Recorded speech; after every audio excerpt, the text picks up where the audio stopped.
കണ്ണൂർ ജില്ലയിലെ വിവിധ പ്രദേശങ്ങളിൽ വെള്ളം കയറുകയാണ്. കർണാടക വനത്തിൽ ഉരുൾപൊട്ടൽ ഉണ്ടായി എന്നാണ് സംശയം. മണിക്കടവ്, മാട്ടറ പുഴകളിൽ ജലം കുത്തി ഒഴുകുകയാണ്. മണിക്കടവ് ടൗണിലെ സ്ഥാപനങ്ങളിൽ വെള്ളം കയറി. വട്ടിയാംതോട് പാലത്തിലും വെള്ളം കയറിയിട്ടുണ്ട്. വെള്ളം കയറിയ എളയാവൂരിൽ നിന്ന് ആളുകളെ മാറ്റി താമസിപ്പിക്കുകയാണ്. ഇപ്പോൾ എളയാവൂരിൽ നിന്നുള്ള ദൃശ്യങ്ങളാണ് നമ്മൾ കാണുന്നത് സ്ക്രീനിൽ. റോഡ് കാണാൻ പറ്റാത്ത രീതിയിൽ അത്രയും വെള്ളപ്പൊക്കം ഉണ്ടായിട്ടുണ്ട്.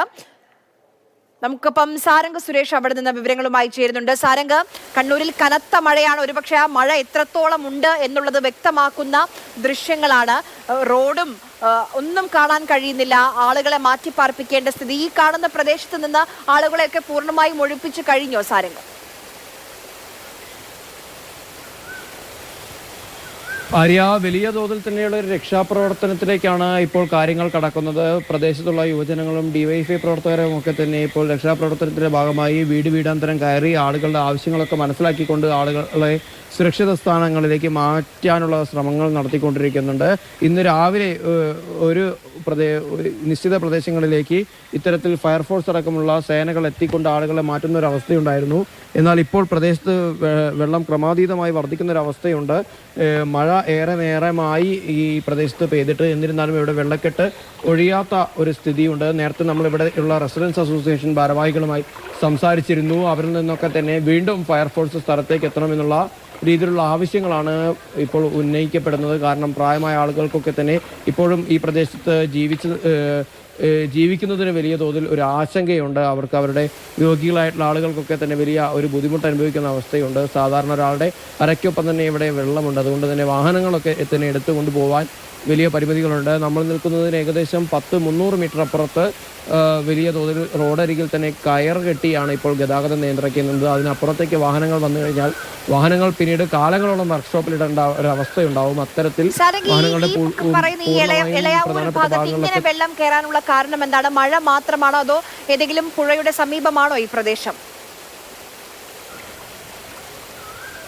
എളയാവൂർ നമ്മളിപ്പോൾ കൃത്യമായിട്ടുള്ളത് ഇത്തരത്തിൽ താഴെച്ചൊവ്വയിൽ നിന്നും എളയാവൂരിലേക്കുള്ള റോഡിൻ്റെ അരികിലാണ്, അല്ലെങ്കിൽ റോഡിലാണുള്ളത്.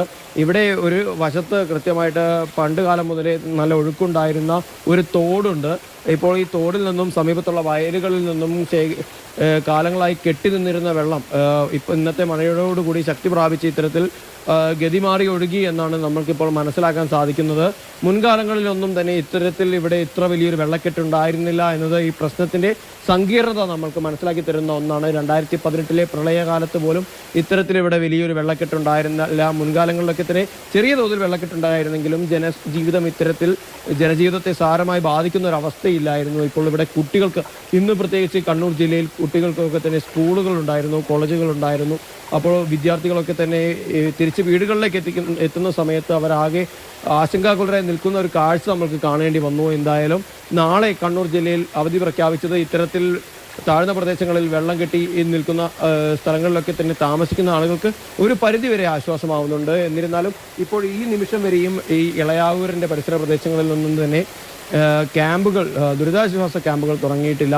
ആളുകളൊക്കെ തന്നെ ബന്ധുവീടുകളിലേക്കാണ് മാറുന്നത്. തദ്ദേശ സ്വയംഭരണ സ്ഥാപനത്തിൻ്റെ പ്രതിനിധികളൊക്കെ തന്നെ ഇവിടെ എത്തി ഇപ്പോൾ രക്ഷാപ്രവർത്തനം ഏകോപിപ്പിച്ച് തുടങ്ങിയിരിക്കുന്നു. പക്ഷേ അവർക്ക് പോലും ഇത്തരത്തിൽ ദുരിതാശ്വാസ ക്യാമ്പുകളുടെ പ്രവർത്തനത്തെക്കുറിച്ച്, അല്ലെങ്കിൽ ക്യാമ്പുകൾ തുടങ്ങുന്നുണ്ടോ അല്ലെങ്കിൽ അത്തരത്തിലൊരു നിർദ്ദേശം ലഭിച്ചിട്ടുണ്ടോ എന്നുള്ള കാര്യത്തിൽ ഒരു വ്യക്തത വന്നിട്ടില്ല.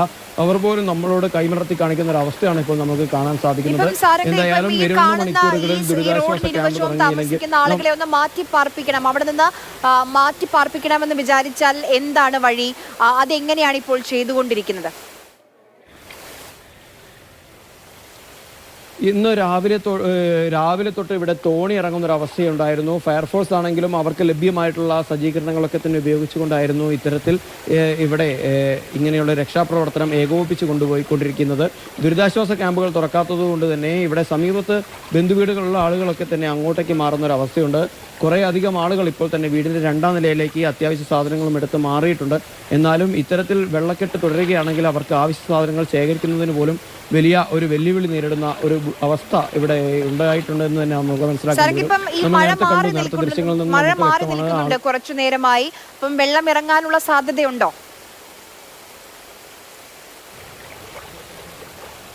ഇപ്പോൾ കുറച്ച് മണിക്കൂറുകളായി കണ്ണൂർ നഗരത്തിൽ മഴ പെയ്യാതെ മഴ ഒന്ന് മാറി നിൽക്കുന്ന അവസ്ഥയുണ്ട്.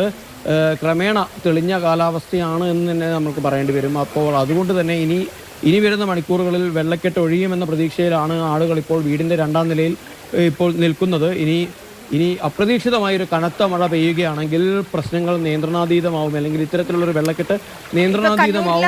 നാളെ റെഡ് അലേർട്ട് ആണല്ലോ, അതിതീവ്ര മഴയ്ക്ക് സാധ്യതയെന്നാണ് പ്രവചനം. അപ്പം ആ രീതിയിലേക്ക് കാര്യങ്ങൾ പോയാൽ അവിടെയുള്ള ആളുകളെ മാറ്റേണ്ടി വരില്ലേ പൂർണ്ണമായും സാരംഗം?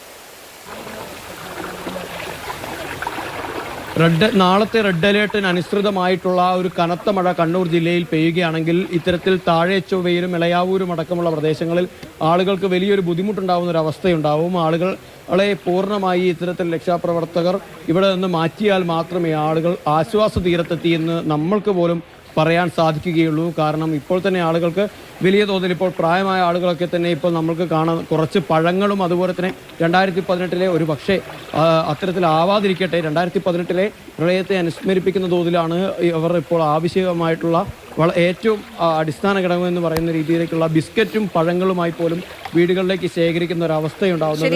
ഇത്തരത്തിൽ യുവജന സംഘടന പ്രവർത്തകർ അവിടേക്ക് ആ ഭാഗത്തേക്ക് ഇളയവൂർ ഭാഗത്തേക്ക് എത്തിയിട്ടുണ്ട്. ആവശ്യ സാധനങ്ങളുമായാണ് അവരെത്തുന്നത്. ആവശ്യമുണ്ടെങ്കിൽ ആളുകളെ മാറ്റി പാർപ്പിക്കാനുള്ള ശ്രമങ്ങളും അവരുടെ ഭാഗത്തു നിന്ന് ഉണ്ടാകുന്നുണ്ട്. നമുക്ക് ദൃശ്യങ്ങളിൽ കാണാം, ഒരു 3 മണിക്കൂറായി മഴ മാറി നിൽക്കുന്നുണ്ട് പ്രദേശത്ത്, എന്നിട്ടും അല്പം പോലും വെള്ളം ഇറങ്ങിയിട്ടില്ല എന്നുള്ളതാണ്.